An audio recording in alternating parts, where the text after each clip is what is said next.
Dile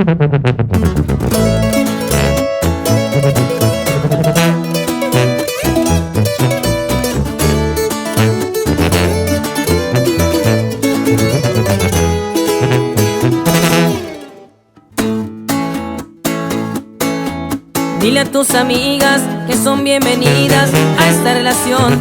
Yo creí que éramos dos. Pídeles consejos y pon el altavoz. No les tape nada, ya sé quién te aconsejó.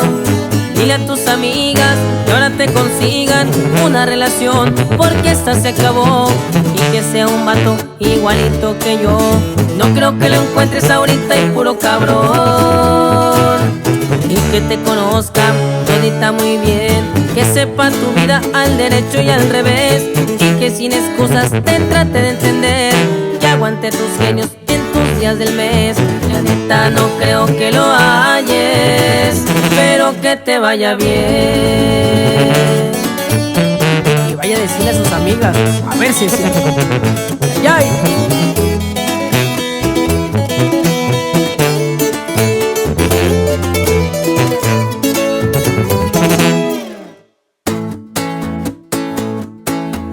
Dile a tus amigas a ver si también te llevan a donde tú sabes muy bien. Saliendo de paso te compren un café, ese del Starbucks que cuesta más de 100. No tuve la culpa, no me veas a mí, pues malos consejos te los dieron a ti. Y a ver si es cierto que estarán para ti en todo momento, desde el principio al fin.